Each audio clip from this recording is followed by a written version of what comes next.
আপনার যে inner wellbeing অর্থাৎ যে আপনার আভ্যন্তরীণ সুস্থতা, আপনার মেন্টালি, ইমোশনালি, স্পিরিচুয়ালি আপনার যে সুস্থতা, সেই সুস্থতা নষ্ট হওয়ার একটি অন্যতম কারণ হচ্ছে অতীতের কোনো ঘটনায় আজও আটকে থাকা, অর্থাৎ এই স্টাক স্টেটে থাকা।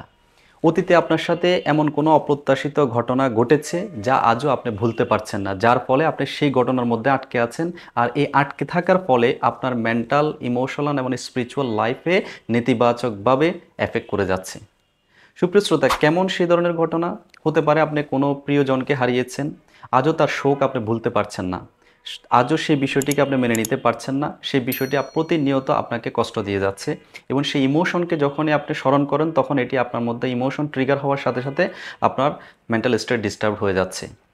অথবা হতে পারে আপনি বিজনেসে লস হয়েছে, কিন্তু সেই লসকে আপনি মেনে নিতে পারছেন না, সেই নেগেটিভ ইমোশনকে, আপনার সেই অনিশ্চয়তা বোধ কিংবা সেই ক্ষতিকে আজও মেনে নিতে পারছেন না। মেনে না নেওয়ার কারণে সেটি আপনার ইমোশনাল স্টেটকে প্রতিনিয়ত ডিস্টার্ব করছে।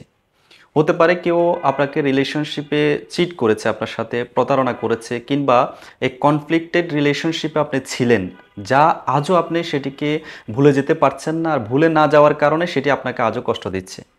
হতে পারে আপনি কোনো একটি বিষয় চেষ্টা করেছেন কিন্তু হয়নি, সেটি কেন হয়নি, বা আপনি কারোর সাথে আপনার কনফ্লিক্ট হয়েছে, হতে পারে আপনার বস, হতে পারে আপনার ফ্যামিলি মেম্বার্স, হতে পারে আপনার ফ্রেন্ডস, সেই কনফ্লিক্টসকে আপনি সেই সেই ঘটনাকে আজও আপনি ভুলতে পারছেন না, আজও আপনার মাইন্ডে সেটিকে লালন করছেন, নার্চার করছেন, সেটিকে প্রতিনিয়ত আপনি পুষে বেড়াচ্ছেন, যার ফলে এটি আপনাকে আনকনশিয়াসলি, অর্থাৎ এটি আপনার একটি হ্যাবিটে রূপান্তরিত হয়েছে, যা আপনাকে প্রতিনিয়ত কষ্ট দিয়ে যাচ্ছে।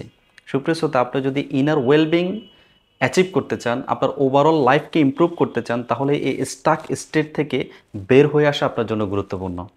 সুপ্রিয় শ্রোতা, আমি এই জন্য বিভিন্ন আমার সেশনে কিংবা আমার ওয়ান অন ওয়ান সেশনে আমি স্ট্র্যাটেজি এবং টেকনিক্স প্রোভাইড করে থাকি, যার ফলে সে অতীতের সেই বেদনাদায়ক স্মৃতিকে সে সহজে সেটি থেকে বের হয়ে আসতে পারে, তার বর্তমানে সে মনোযোগী হতে পারে এবং তার ভবিষ্যতের জন্য কাজ করতে পারে। অর্থাৎ আপনি যাতে আপনাকে আপনার অতীতকে রিপেয়ার করতে হবে, আপনার বর্তমানকে এমপাওয়ার করতে হবে এবং ফিউচারকে প্রিপেয়ার করার জন্য আপনাকে কাজ করতে হবে। তাহলে আপনি এক ইনার ওয়েলবিং, শুধু ইনার না, আপনার ওভারঅল হোলিস্টিক ওয়েলবিং এক লাইফ আপনি লিড করতে পারবেন।